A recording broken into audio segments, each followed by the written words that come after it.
Okay, this is one of three. This is planted furthest to the west. Staghorn sumac. Leaving out pretty good. What, this is the second day of September 2023. Let's go look at the other two. Okay, here is number 2. Planted last week.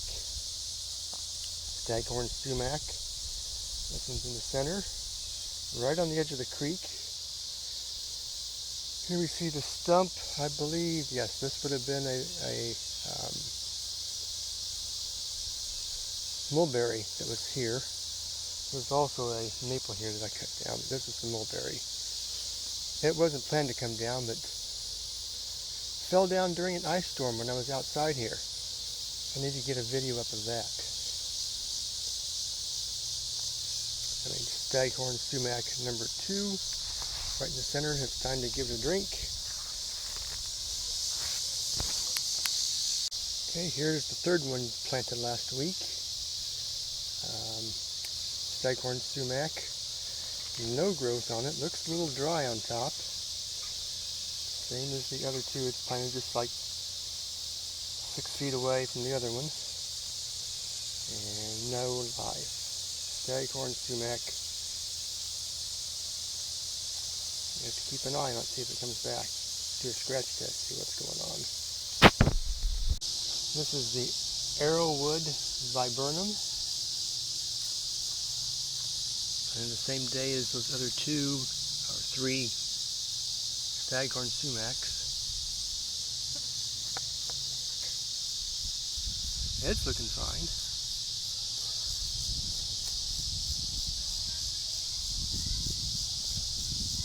Alright.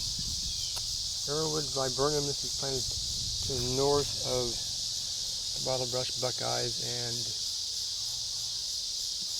a little redbud tree. Another viburnum I planted that was last month. I'll have to put up what this one is, nudum, I think.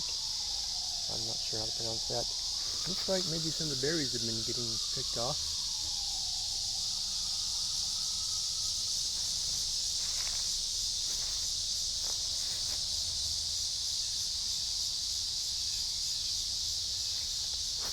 Of course, for berries to continue, I need to make sure I get pollinators, so hopefully the other 2 viburnums will work with this one.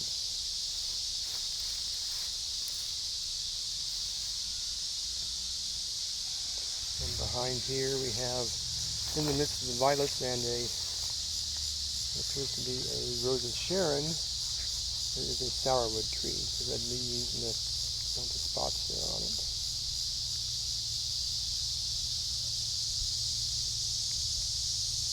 Yeah, it was planted last year.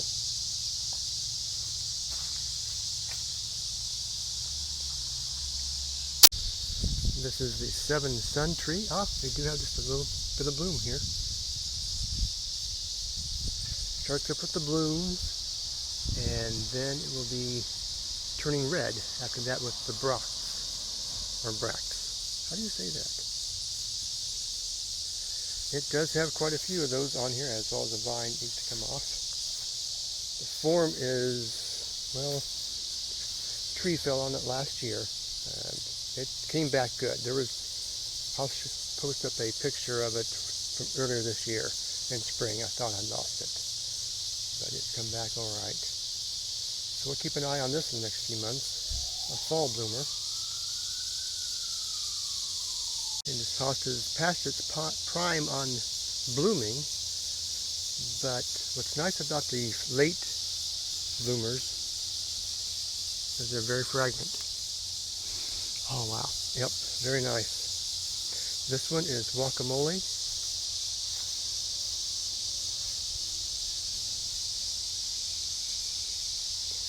It is a sport of one other one I have. This is Fragrant Bouquet, much smaller than my other one. I'll have to see when I planted this one. Also a late bloomer and just as fragrant. Very nice.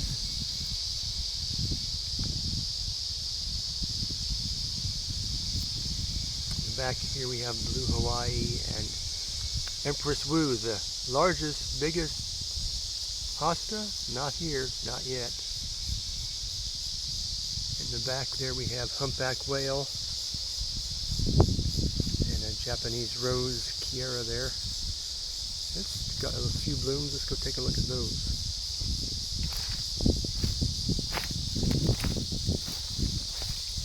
Back here to where the staghorn sumac is planted. These are like little marigolds. Oops.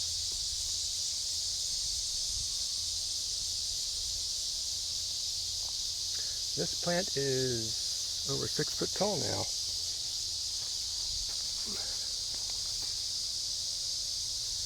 It has 3 more little ones.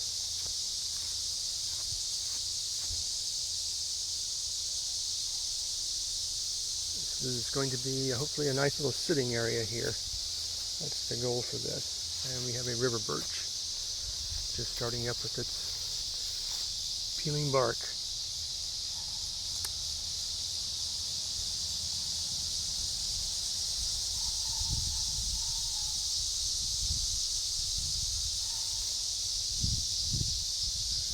The older bark is not peeling. This one, wow, this is much taller than what it was a few years back. This is what, 8, 9 feet tall?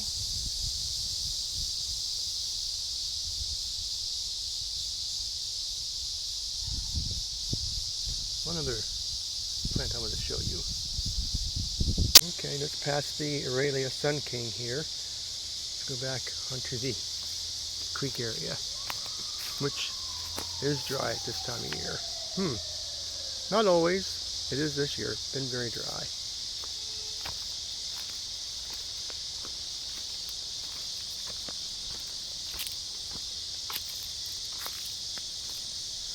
Okay, these are the first blooms on this year.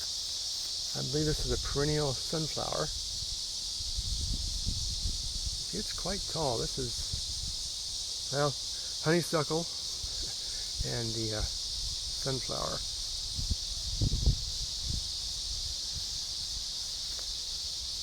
Coneflowers and other vines not welcome.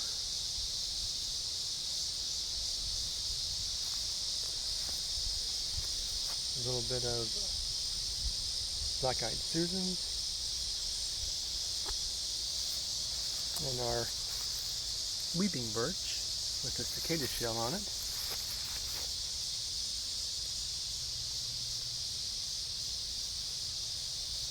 That's pretty bark.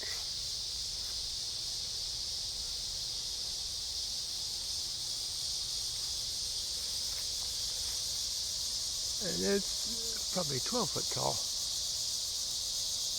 I can't see it in the sun. And the catkins.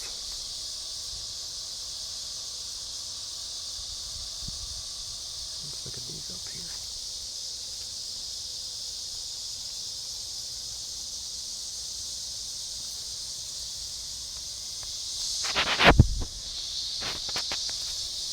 Alrighty, that's it for this week. Thanks for stopping by. Oh, one little surprise. We've got another one blooming back here. I think this is Island Fire Island, hosta. It's got little blooms on it.